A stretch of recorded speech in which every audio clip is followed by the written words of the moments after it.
Hello everyone, आप लोग का बहुत बहुत स्वागत है स्टडी पॉइंट यूट्यूब चैनल पर। I welcome you all to Study Point. और आज के इस पर्टिकुलर वीडियो सेशन में हम लोग डिस्कस करेंगे साइंस के कुछ बहुत ही इंपॉर्टेंट क्वेश्चन जो कि आपके आने वाले एग्जाम के लिए इंपॉर्टेंट है। साइंस की प्लेलिस्ट बनी हुई है, उन्हें इंपॉर्टेंट क्वेश्चन को डिस्कस किया गया है, तो आप उन वीडियोज़ को ज़रूर देखिएगा। कुछ इंपॉर्टेंट वीडियोज़ का लिंक डिस्क्रिप्शन बॉक्स में है।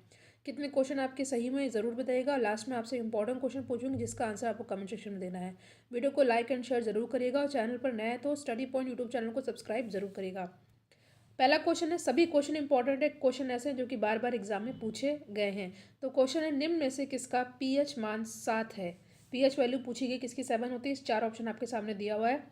शुद्ध पानी, उदासीन विलयन, क्षारीय विलयन या अम्लीय विलयन। तो इस क्वेश्चन करेक्ट आंसर जाएगा, देखिए, शुद्ध जल तथा उदासीन विलयन दोनों का पीएच मान 7 होता है। यानी कि शुद्ध जल, ठीक है, और उदासीन विलयन दोनों की पीएच वैल्यू 7 होती है। तो यहाँ पे ऑप्शन ए भी दोनों ही हमारा सही होगा, ठीक है। और 7 से कम के जो पीएच मान वाला पदार्थ होते हैं वो अम्लीय होते हैं, और 7 से अधिक पीएच मान वाले पदार्थ क्षारीय होते हैं। तो यहाँ ध्यान दीजिएगा, शुद्ध पानी और उदासीन विलयन दोनों ही हमारा आंसर हो जाएगा। तो नेक्स्ट क्वेश्चन पे हम लोग आते हैं। क्वेश्चन है, निम्न तत्वों में से किसमें न्यूट्रॉन नहीं होता है। क्वेश्चन फिर से पढ़िए, निम्न तत्वों में से किसमें न्यूट्रॉन नहीं होता है। ऑक्सीजन, नाइट्रोजन, हाइड्रोजन या तांबा। तो देखिए, हाइड्रोजन में न्यूट्रॉन नहीं होता है। देखिए, हाइड्रोजन एकमात्र तत्व है जिसके नाभिक में न्यूट्रॉन नहीं पाए जाते हैं। हाइड्रोजन में एक प्रोटॉन पाया जाता है, इसलिए इसका परमाणु क्रमांक एवं परमाणु संख्या दोनों ही एक होता है। तो ये क्वेश्चन कई बार एग्जाम में पूछा गया, ऑप्शन सी हो जाएगा यहाँ पे हमारा सही आंसर। एंगस्ट्रॉम इकाई है किसकी। तरंग दैर्ध्य की, ऊर्जा की, आवृत्ति की या वेग की। तो एंगस्ट्रॉम इकाई होती है तरंग दैर्ध्य की, ठीक है।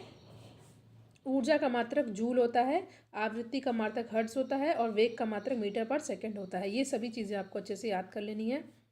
नेक्स्ट क्वेश्चन है, आवृत्ति को मापा जाता है हर्ट्ज में, प्रति मीटर प्रति सेकंड में, रेडियन में या वॉट में।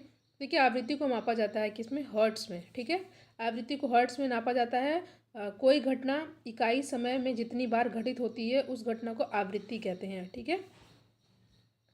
डीएनए की खोज किसने की थी, आपके सामने चार ऑप्शन दिया हुआ है। तो डीएनए की खोज की गई थी किसके द्वारा। देखिए, इस क्वेश्चन में आपको कुछ इंपॉर्टेंट फैक्ट बताने वाले हैं जिसको आपको अच्छे से याद कर लेना है। देखिए, 1860 के दशक में जोहान फ्रेडरिक मिशन ने डीएनए की खोज की। जोहान ने इसे न्यूक्लियन का नाम दिया था। वर्ष 1881 में क्या हुआ था, वर्ष 1881 में एल्बर्ट कोसेल ने न्यूक्लियन का नाम डीऑक्सी राइबोज न्यूक्लिक एसिड यानी डीएनए रखा।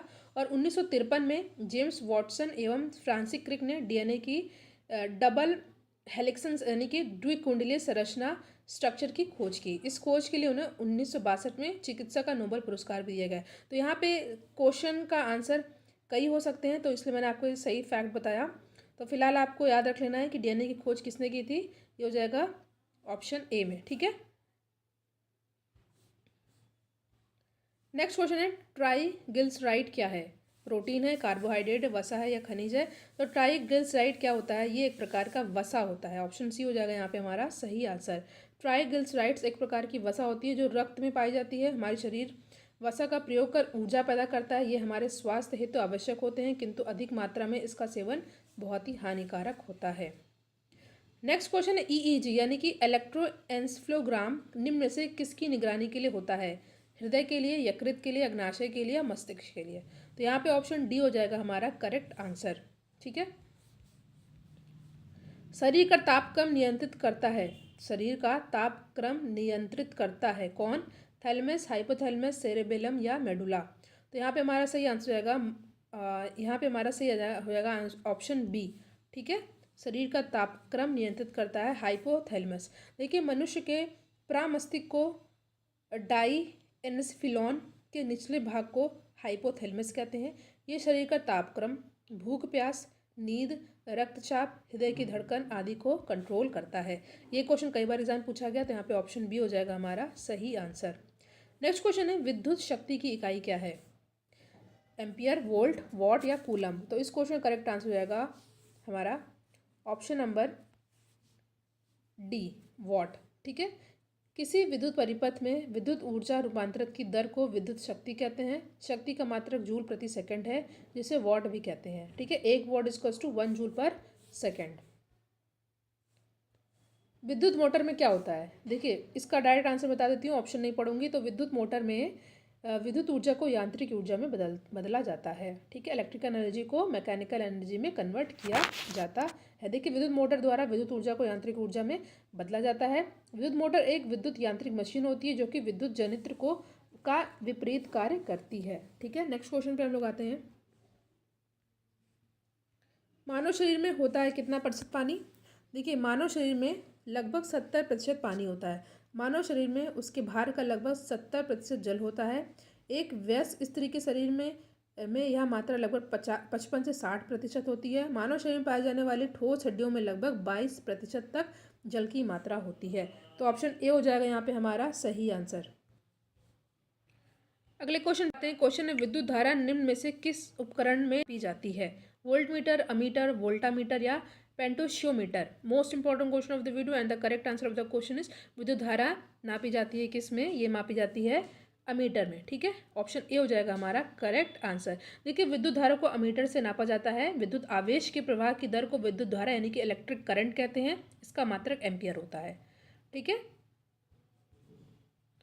अगला क्वेश्चन, ग्रीन हाउस गैसों में मुख्य घटक होता है क्या? Carbon dioxide, methane, nitrous oxide या ओजोन? देखिए, ग्रीन हाउस गैसों में मुख्य घटक क्या होता है? ये होता है, देखिए सुनिएगा, इस क्वेश्चन के फैक्ट में मैं आपको इंपॉर्टेंट बताने वाली हूँ फैक्ट जो कि इंपॉर्टेंट है। देखिए, ग्रीन हाउस गैस वे गैसें होती हैं जो पार्थिव विकिरण को रोककर ग्रीन हाउस प्रभाव उत्पन्न करती हैं, जिससे पृथ्वी का औसत तापमान बढ़ जाता है। इन गैसों में मुख्यतः कौन कौन सी है? Carbon dioxide, methane, nitrous oxide, ozone, जल वाष्प आदि। तो यहाँ पे हमारा कई आंसर हो जाएगा सही। तो यहाँ पे याद रखिएगा कि हाउस गैसों में मुख्यतः क्या क्या होता है? कार्बन डाइऑक्साइड भी होता है, ठीक है, और मीथेन भी होता है, नाइट्रस ऑक्साइड भी होता है, और ओजोन भी होता है, जल वाष्प भी होता है। तो यहाँ पे हमारा सभी हो जाएगा सही आंसर। तो ध्यान से इसको याद कर लीजिएगा।